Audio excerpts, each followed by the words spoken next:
Hello and welcome to the tutorial video on the butterfly effect. So this one's really interesting. The butterfly effect is actually a concept in physics or really in the universe that applies to all sorts of different things. So get ready to have your mind blown. So we're going to start with a video. You'll notice on the worksheet, which of course you should have already downloaded the worksheet and be following along as we're going. If you haven't already done that, stop the video, go do that. Join us when you have this in front of you. So the first one is we're going to watch a video together. How does the video illustrate an idea that a small change can lead to a large effect?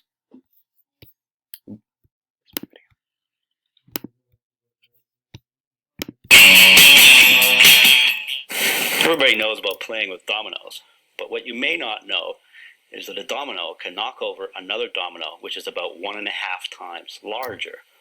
So what I have here is a chain of dominoes. Each one is 1.5 times larger than the previous one. And the smallest domino is about 5 millimeters high and 1 millimeter thick. Tiny. And I will carefully place it. Yes, use tweezers. And there are 13 dominoes. And the largest domino, it weighs about 100 pounds and is more than 1 meter tall. He just almost threw out his back. Ready?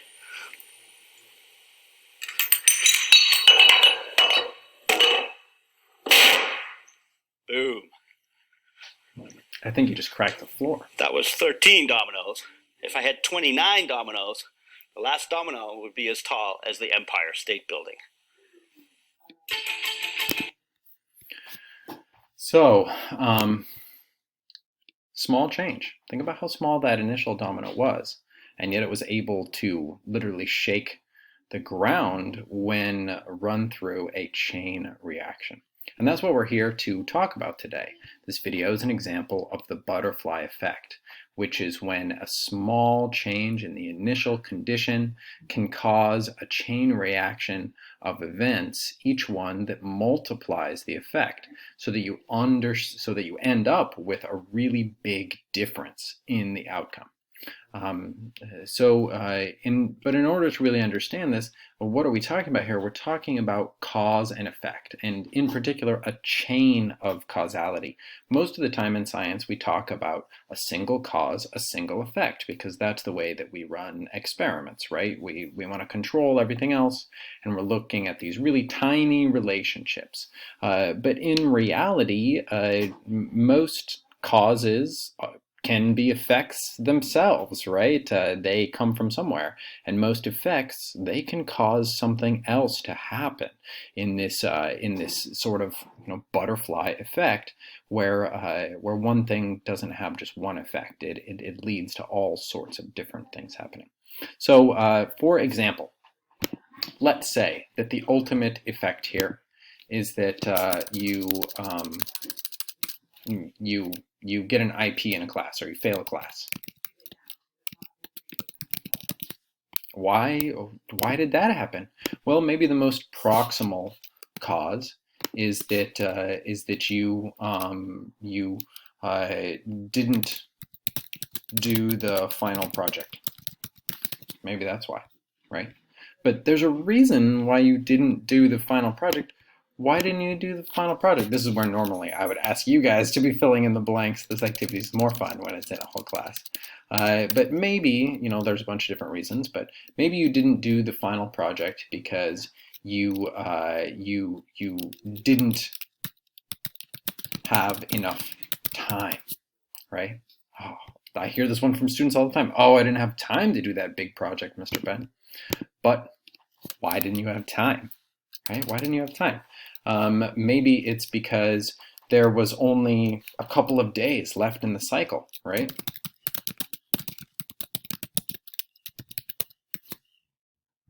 But how did you make it to the point where you were supposed to do a project in just a couple of days? Oh, it's because you were making up late work instead of joining the class and starting the project where you were. Actually, this one should probably go over here. I'm going to switch that.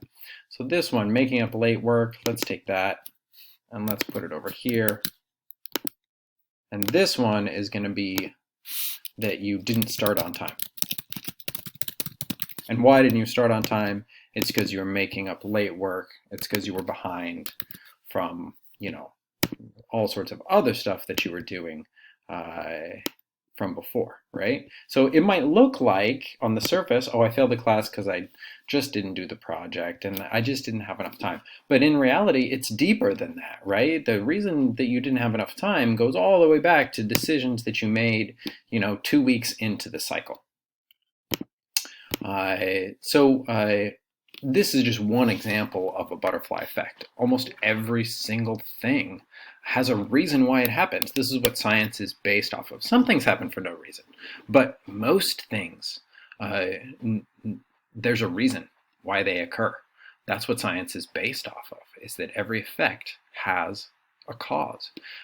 So now you want to watch the other video that I have posted on Canvas about some historical butterfly effects. We're not going to watch this one together. This is the end of the walkthrough of this particular video.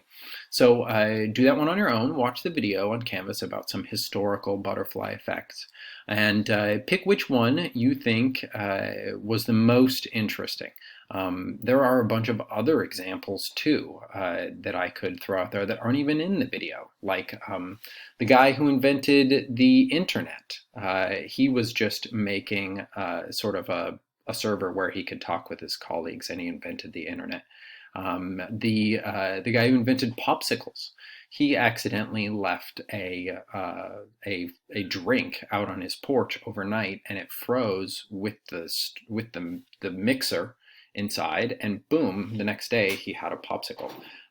So there are all sorts of different butterfly effects that are peppered throughout history and throughout your own life.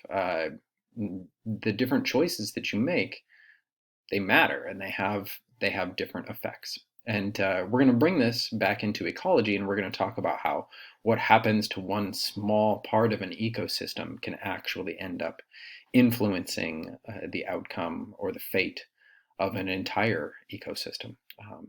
A pertinent example of this is climate change, right? You might think that the individual decisions that you make, paper or plastic, it seems so small and insignificant, but multiplied by billions of people and hundreds of decisions, that one simple choice, it adds up to catastrophe.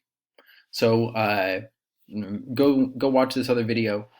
Create a vocabulary ring for the term butterfly effect. Yeah, I know you can't fill this in, so just go in and do it like this, right? What's the definition? What's the picture? What's the translation? And use it in a sentence, right? So yeah, go for it.